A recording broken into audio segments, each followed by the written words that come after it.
Приветствую вас, друзья! Сегодня я делаю обещанный разбор видео с TED. Я это делаю по двум причинам. Во-первых, мне очень нравятся идеи, которые там делятся, светило нашей с вами современности. Я хочу ими делиться с вами. Во-вторых, потому что я хочу, чтобы вы изучали сложные слова, которые в себе вмещают очень много смысла, для того, чтобы вы могли общаться на уровне, который подстать вашему профессионализму. Многие из тех слов, которые я выбираю в этих видео, они будут на экзаменах типа TOEFL или IELTS, GMAT, GRE, поэтому если вы готовитесь к этим экзаменам, вам изучение этих видео просто обязательно. Во-первых, вы будете слушать речь носителя языка, во-вторых, будете изучать слова, в-третьих, будете понимать, как их правильно применять в контексте. Сегодня я с вами делаю прояснение слов так, как если бы вы это делали самостоятельно. Я надеюсь, что, посмотрев несколько видео разборов таких со мной, проработав домашнее задание, которое я вам дам после сегодня, и ответив на 3 главных вопроса, которые я всегда задаю после видео, вы начнете уже понимать, как применяются слова, и вы поймете, что прояснять нужно именно так. Будет отдельное видео по поводу того, как использовать словарь. Сегодня я вам даю определение всех слов для того, чтобы вам не нужно было их искать в словаре. Тем не менее, можете уже обращаться к словарю Merriam-Webster. Ссылку на него я также дам в описании видео.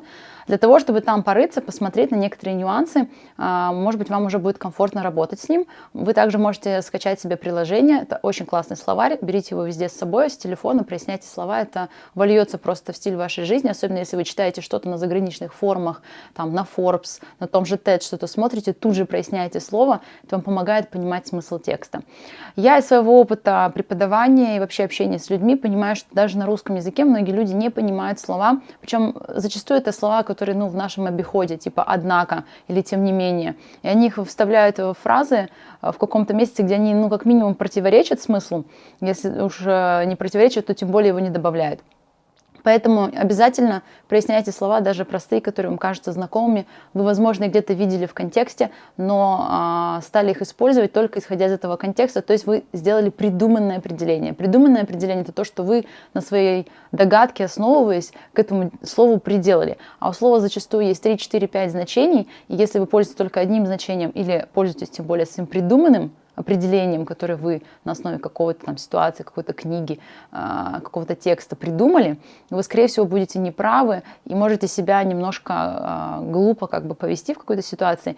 Как минимум, быть не подстать своему профессионализму в своем общении. А общение, как говорится, это то, почему человека судят сразу же, да, это то, когда вы можете создать первое впечатление хорошее. Поэтому не будем откладывать, да, вот вам выражение without further ado. Приступаем к нашему видео. Сегодня очень интересное видео, которое связано с образованием и, в принципе, достижением целей, успешностью, ощущением вообще успеха и продвижения к своей цели. Для всех из вас это важно, если вы хоть чего-то хотите достигнуть в жизни. Автор Dweck, я буду, опять же, ссылку на нее давать в описании видео, поэтому можете прямо по ссылке переходить и слушать его, но только после того, как мы проясним эти слова. The power of believing that you can improve. Я буду подглядывать свои notes, потому что я подготовила вам определение слов. Первое из выражений даже, это не слово, это выражение learning curve. То есть, если дословно перевести, это какая-то кривая, какой-то поворот, который связан с обучением. Вообще ничего не понятно. Но определение этому выражению дается такое. The rate of a person's progress in gaining experience or new skills. То есть the rate, то есть это скорость изменения в прогрессе или в достижении какого-то нового опыта или каких-то новых навыков. Соответственно, это вот этот график, да, который мы видим, что чем больше времени проходит, тем больше скиллов человек получает или опыта. И есть такая идея, что когда вы начинаете чем-то заниматься, вы сначала очень медленно разбираетесь в этой теме. Нам сначала все сложно, непонятно, ваш прогресс очень медленный. А потом, когда вы немножко уже в этой теме разобрались, вам становится намного проще дальше продвигаться. И, соответственно, вы вот этот curve и наблюдаете. То же самое с английским, с любой профессией. То есть, когда вы уже чего-то там поняли, вы начинаете обучаться гораздо быстрее. Давайте теперь используем это выражение в предложении. I often see my students experience learning curve when they start preparing for any kind of exam. My learning curve in dancing didn't scare me. And I continued preparing for this performance. Often it's important for the teacher to let their students know about the learning curve that they will experience in order to allow them to continue with their positive attitude towards the study. Окей, по-моему, понятно. Это выражение будет встречаться достаточно рано в тексте, в районе там, первой минуты. Я сейчас не буду называть время, да, отдельно вам поставлю списком эти слова в тексте, в описании под видео. Соответственно, вы сможете их прямо найти в тексте. А сам транскрипт этого видео есть всегда на TED. То есть, когда вы откроете там это видео, там есть транскрипт с временным указанием. То есть, где это 1,5 минуты, где это 2 минуты, где 2,5. Таким образом, вы можете в видео тоже прокручивать, чтобы дойти до того места, где человек говорит именно этот параграф, чтобы услышать, как он это произносит, и начать это слово воспринимать на слух. Кстати, если вы пользуетесь словарем, всегда там нажимаете на такой символ рядом со словом, такой громкоговоритель, да, который вам показывает, как это слово должно звучать. Вы можете не изучать транскрипцию, но если вы достаточно много слов проясните, со временем вам транскрипции будут понятны, если вы будете слушать это слово. Хорошо, следующее. Validation. Здесь у нас несколько определений. Мы всегда слово проясняем в нескольких значениях, если они даны. Но делаем это отдельно. То есть мы отдельно создаем предложение под одно определение, отдельно под второе, третье и так далее. Но когда мы смотрим на текст, чтобы нам просто понять, что в тексте, и понять, с какого определения нам начинать прояснять слово, лучше все-таки, прочитав разные значения этого слова, определиться, которое из них используется конкретно в этом тексте. Вот про validation это скорее второй вариант. Recognition or affirmation that a person or their feelings or opinions are valid or worthwhile. Когда у вас таких много очень or в определениях, то есть либо это, либо то. Что это значит? Что они вам накидывают слова, которые все подходят. Поэтому если вы какое-то из этих слов не понимаете, там написано or Вот если вы одно или второе не поняли, не переживайте, возьмите хотя бы одно из них. Потому что если вы слово в определении не понимаете, вам нужно прояснять само это слово. Соответственно, чтобы вам облегчить жизнь, не идите сразу прояснять слова из определений, которые непонятны, если вы хотя бы одну вот эту цепочку можете собрать. Значит, можно сказать recognition. Да, слово recognize, то есть принятие или какое-то выделение или подтверждение. Дальше. That a person, что человек, или or their feelings, я думаю, вам оба здесь понятны, or opinions, даже все три, да, или его мнение, are valid, они верны, или worthwhile. Да? Worthwhile значит, что они ценны. То есть верны и ценны, они немножко, конечно, разные в значениях, но вот нам общее определение понятно, что validation, когда мы подтверждаем, что то, что говорит человек, или он думает, или он чувствует, или вообще он сам, являются ценными или правильными, нужными, важными. Окей? Здесь в контексте текста это используется, что детям нужно постоянно подтверждение в том, что они что-то делают правильно, чтобы они вообще чего-то делали. Давайте сейчас вот с этим именно значением мы составим предложение.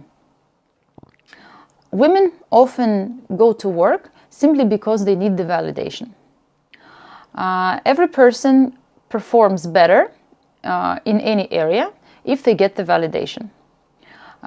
Without validation of our skills, we often feel that we are not worthy or important. Okay? Это все, что касается компаний, всяких ревордов, авордов, которые они дают людям за то, что они хорошо работают. Вот это все в сторону validation. Поэтому в любой дискуссии это слово может быть полезно. Дальше смотрим на первое определение. Это the action of making or declaring something legally or officially acceptable. То есть это более такое сухое значение, где мы говорим, что что-то является как бы официально приемлемым или легально приемлемым. Соответственно, это валидация любых дипломов, у нас даже в русском, да, уже это слово вошло, валидация любых там документов с помощью attorney public, это у нас называется апостиль, да, когда ставят, например, на документы, или к нотариусу ходят, вот у них называется attorney public. Соответственно, предложение. I had to get validation of my diploma in order to apply to university abroad. Often people need validation of their documents if they decide to immigrate. Окей? То есть тут вообще все понятно. Следующее слово. Perseverance. Это очень классное слово вообще в жизни, везде его можно использовать. Здесь у нас будет несколько практически синонимов ему, так как весь этот текст о том, как люди упорно начинают работать, если вы им говорите not yet вместо failed. Смотрим на определение. Steadfastness in doing something despite difficulty or delay in achieving.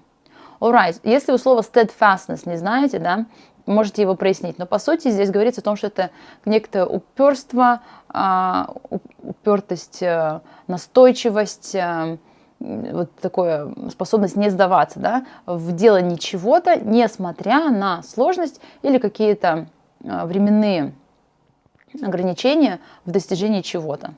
Соответственно, perseverance is one of the most important skill for people who want to achieve something in their life. Without perseverance, you will gain nothing.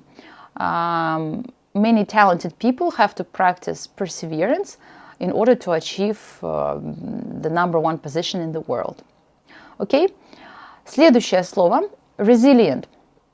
Это прилагательное, то есть у него тоже есть существительное, которое будет синонимом как раз perseverance, это resilience. И в словаре, когда вы смотрите, вы можете смотреть однокоренные слова. Также вы можете смотреть синонимы и антонимы, что тоже помогает вам понять значение слова. Здесь это в двух значениях нам показывается. Нам подходит первое, потому что первое относится к человеку или там, животному. Of a person or animal, able to withstand or recover quickly from difficult conditions. Опять у нас здесь есть or, поэтому нам подходит либо то, либо то. Ну, если мы понимаем оба слова, то, естественно, нам оба подходят.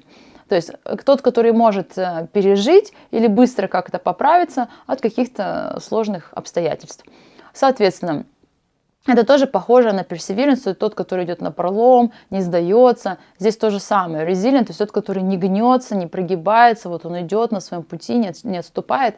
Соответственно, в тексте, зачастую, особенно если вы пишете эссе на TOEFL, на GRE, на IELTS, на GMAT, на SAT, вам очень хорошо знать такие синонимы. И когда вы их проясняете их пачками. Да? То есть прояснили одно слово, смотрите его синонимы.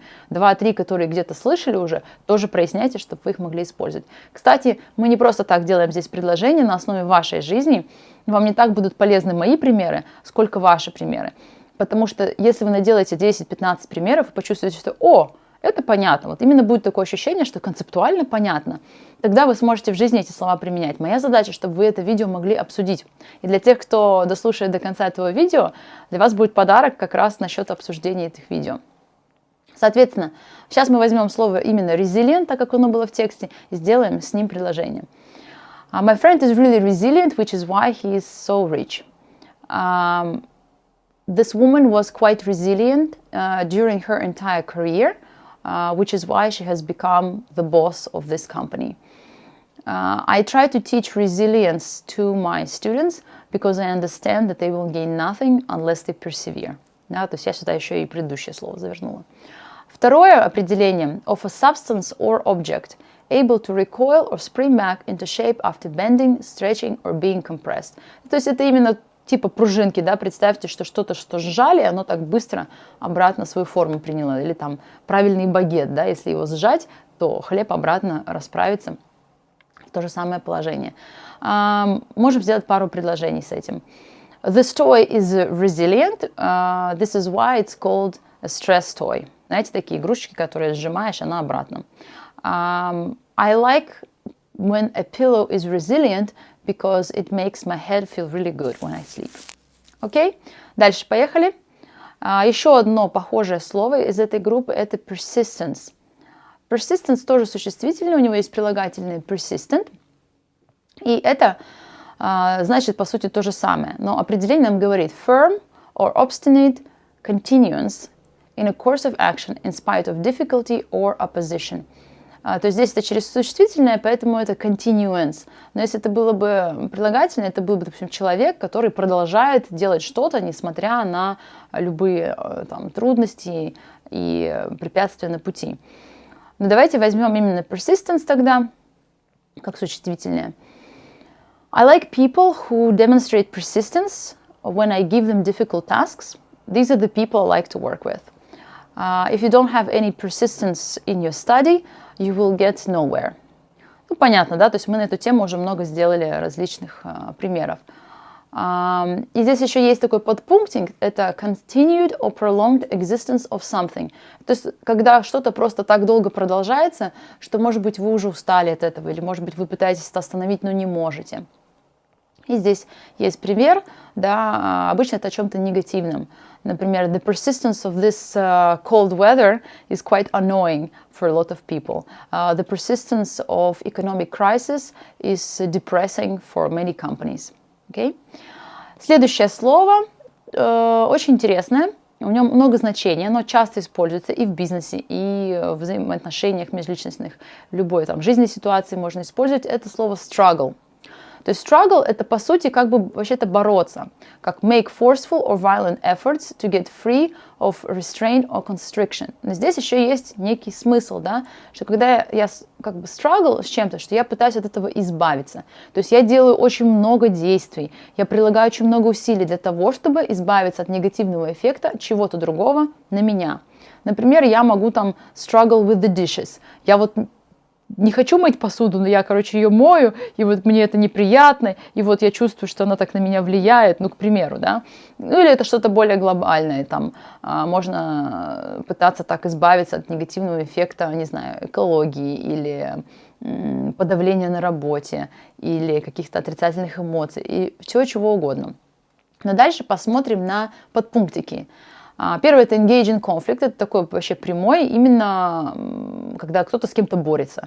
Например, competition doesn't mean that you have to struggle with others in your business sector. The struggling competitors often end up decreasing price and giving discounts instead of improving the product. То есть это просто вот борьба подразумевается. Дальше интересно. Strive to achieve or attain something in the face of difficulty or resistance. Это больше подходит к значению, которое используется в этом тексте. Именно что мы продолжаем бороться, продолжаем много усилий вкладывать во что-то, двигаться к какой-то цели, несмотря на то, что нам очень большая и сильная оппозиция предоставляется. Например, I struggle to achieve my goals. I struggle to be successful. То есть это уже именно, что мне это тяжело дается, но я это делаю. Это не просто я стремлюсь к этому, это я реально превосхожу какие-то очень серьезные трудности. Например, people in Africa often struggle simply to provide basic education to their children. Many women struggle against the perception in the society that women are second-rate workers. Да, то есть они борются против этого и превозмогают это, превосходят. Следующий, struggle with, это have difficulty handling or coping with. Вот это уже интересно. То есть мы с чем-то пытаемся справиться, но нам это сложно. То есть оно как бы нас побеждает. И это именно когда мы говорим with. То есть когда я говорю against, здесь нет такого значения, что оно меня победило. Когда я говорю against, я против этого борюсь, и у меня есть цель, и я превосхожу, и я к этому стремлюсь. А struggle with, это значит, что оно меня уже как бы прогнуло, подавило, и я вот уже как такого в состоянии эффекта после этого как бы переживаю и испытываю эти трудности. Ну, например, I struggle with this math problem. То есть я никак не могу решить эту математическую задачку, и вот я все с ней борюсь, но как бы она меня побеждает. Many people struggle with learning new words. Many people struggle preparing for many exams, but in fact it's rather easy. Okay? И последнее, make one's way with difficulty. То есть тоже очень близкое значение, что когда мы двигаемся к чему-то, нам это почему-то очень трудно дается. Например, he struggled to the top of the mountain because he really had it as his dream. They struggled through their marriage because they were too different. То есть идти вот с трудностью что-то превозмогать. В тексте используется именно, когда они испытывают трудности, справляясь с чем-то. Это здесь будет третий подпунктик. Ну и второй тоже, когда они чего-то очень стараются добиться и превозмогают какие-то трудности. Следующий. Inevitable. Здесь приставка in. То есть есть evitable, а есть inevitable. Мы уже понимаем, что это будет что-то от обратного. Certain to happen, unavoidable. Нам дается через синоним unavoidable. Слово avoid — это избегать. Avoidable — избегаемый, да, тот, который можно избегать. Избегнуть, наверное, правильно. И unavoidable — это тот, который нельзя избегнуть. Соответственно, inevitable — это какой-то такой просто необратимый, обязательно, который случится. Зачастую это как негативный пример используется, хотя я слышала и позитивным. Например, her success is inevitable. То есть она столько приложила усилий, что ее успех, ну, просто обязан случиться, этого не избежать. Соответственно, еще примеры. Unless you stop cheating on the exams, your failure in this class is inevitable. The environmental problems are inevitable if we don't invent better ways of production. Хорошо. И здесь есть еще informal, so frequently experienced or seen that it is completely predictable. То есть что-то, что так часто случается, что мы это уже говорим как неизбежное. Ну, например, car accidents are inevitable, so if you feel like you don't need car insurance, you might be very disappointed in the future. То есть, ну, случаются аварии, поэтому если вы без страховки, то, скорее всего, будете разочарованы. Heartbreaks and failure are inevitable. Hence, it's better to develop the attitude in which you can demonstrate perseverance and persistence in your life. Окей? Стараюсь использовать предыдущие слова. Следующее я просто вам объясню, потому что если вы прочитаете определение, оно из статистики взято, у вас просто взорвется мозг. Но для того, чтобы вам понять примеры и статистики, которые она приводит в конце своего объяснения, своей речи, вам нужно понять, что такое персентиль. То есть это не процент. То есть когда нам говорят 20%, да, мы подразумеваем целиком эти 20%. Когда нам говорят percentile, имеется в виду, например, нам сказали 25-й percentile. Это значит, что это именно те, которые находятся вот на отметке 25%. То есть не те, которые ниже, не те, которые выше, а только те, которые здесь. Это очень часто используется в Америке, вот в всяких статистиках и в оценке тестов. Например, когда я сдавала GMAT, мне сказали, что я была в 85-й персентиле. Это значит, что 85% людей хуже меня сдали, и 15% людей сдали лучше меня. И поэтому университеты зачастую говорят, что мы не знаем, какой балл вам нужно получить, но вы должны быть, например, в топ-10 персентайл. То есть вы должны попадаться, ну, или они скажут, вы должны быть в 90-й персентиле. Это значит, что лучше вас это 10%. То есть вы попадаете в топ-10 этих людей или вот как бы на грани. Это важно для понимания, потому что одно дело человек говорит 95%, а другое дело говорит, что они на 95-й персентиле. Когда он говорит на 95-й персентиле, это значит, что они лучше, чем 95% людей. Okay? Это используется для того, чтобы ранжировать, не доли какие-то показывать, а именно ранжировать, кто лучше, кто хуже. Следующее – это слово effort. Для многих из вас оно наверняка знакомо, но у него есть несколько значений, в которых вы можете его не знать и, соответственно, неправильно понимать. Первое – это a vigorous or determined attempt. То есть вы просто вот очень серьезно так, как бы направленно, самоопределенно что-то пытаетесь сделать. Да? То есть какая-то попытка. Но также сюда входит и понимание а-ля труд, прилагаемые усилия, направленное действие, внимание. Даже если вы просто думаете о чем-то, вы уже, получается, делаете некоторый effort, потому что вы направляете туда свою мысленную деятельность, свою энергию. Соответственно, примеры. She exerted a lot of effort into passing this exam. Your efforts in organizing this party were not recognized. People need the validation of their efforts in order to perform well. Окей? То есть это любой вклад, усилия, потраченные на что-то и так далее. Дальше.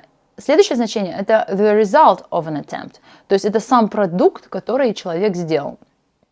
Например, she didn't get paid for her efforts. То есть она, например, что-то там предоставила, приготовила, произвела, и ей за это не заплатили. То есть имеется в виду, что за продукт, который она предоставила, ей не заплатили. Не за труд, да, и не за усилия, а именно за тот продукт. То есть здесь уже немножко другое значение, но со временем вот реально, как скажем, поделилась не только на мысленные или там какие-то энергозатраты, а именно уже на сам продукт созданный. Например, the efforts of his work were displayed in the museum. То есть можно даже так, имея в виду, что вот прям продукт его работы был выставлен в музее. Я уверена, что вы так вот это слово не используете, а вполне возможно это. Strenuous physical or mental exertion. То есть когда человек прям очень сильно выдыхается, вкладывается, отдается чему-то. Здесь есть пример про врача. The doctor spared no effort in helping my father. То есть он не пожалел никаких трудов, имеется в виду. Вот очень часто как раз в значении spare no effort используется.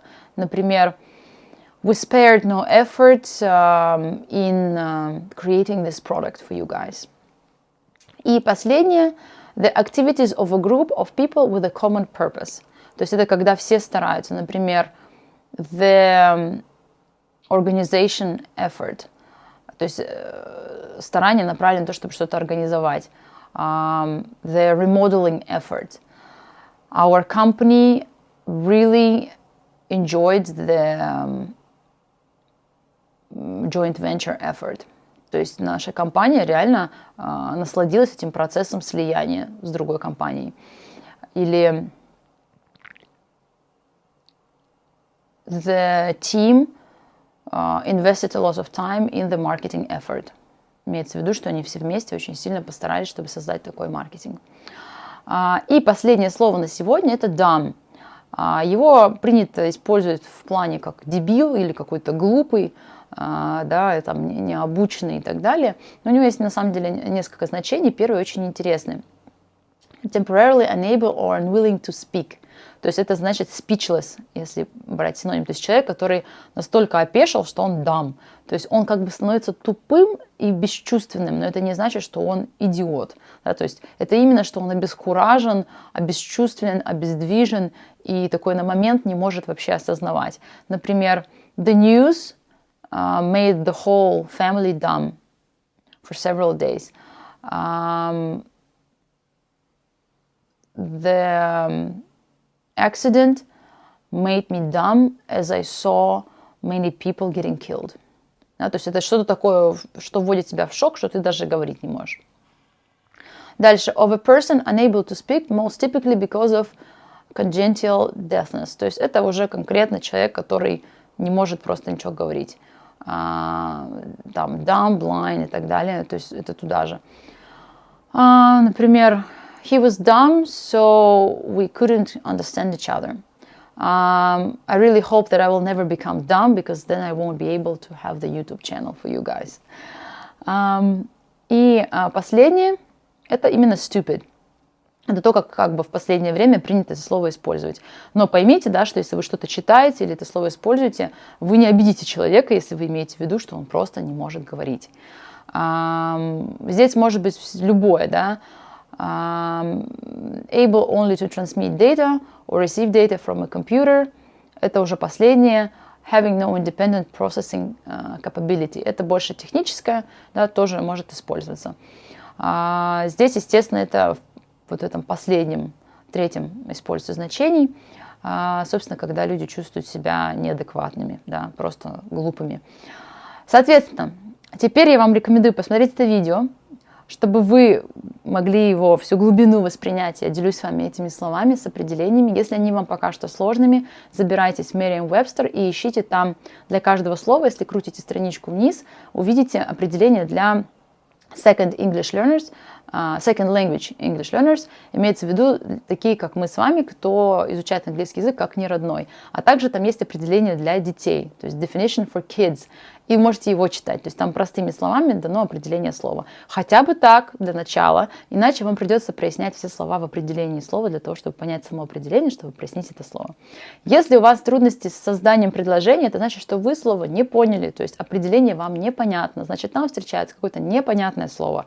Других причин этому просто нет. Все отговорки по поводу того, что мне нету фантазии, или я там медленно придумываю, это все неправда, потому что если вы понимаете определение слова, то вам сразу же становится понятно. Если вы хотите в тексте найти это слово, посмотреть, какое там предложение, и потом на основе этого контекста сделать еще 5 предложений, таких же, как в тексте, я вам сразу говорю, что вы урезаете свой функционал. Вы так и не поняли слово, и вы сможете его использовать только в том контексте, в котором оно было использовано в этом конкретном случае.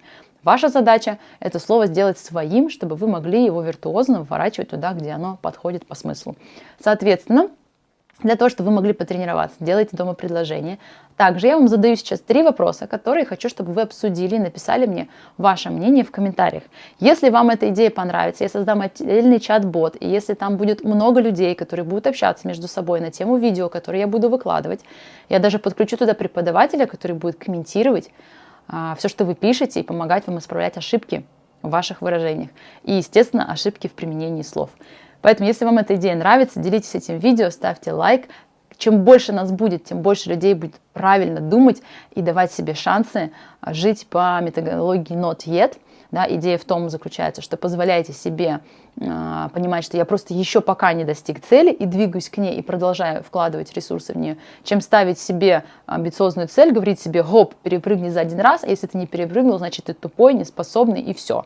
Да, то есть именно такой подход not yet, он позволяет нам развивать ту самую упертость, настойчивость, как сказать, непоколебимость, да, по отношению к своей цели. И вот эти 3 вопроса. How could you change your results in the 3 most important areas of your life if you adopted the not yet mentality? Второй. Do you think such attitude towards life and work rewards low performance? Второй вопрос. И последний. Would you prefer that you or your children were educated in the not yet system and why? Отвечайте на эти вопросы, я напишу свои идеи в ответ на ваши комментарии и буду рада слышать вашу обратную связь. Если есть какие-то видео, которые вы на TED уже смотрели, хотите мой разбор этих видео, также пишите ссылки в комментариях, я буду рада их разобрать для вас и найти полезные слова в них, которые вам пригодятся в жизни. Желаю вам успеха и до встречи. See ya! Bye!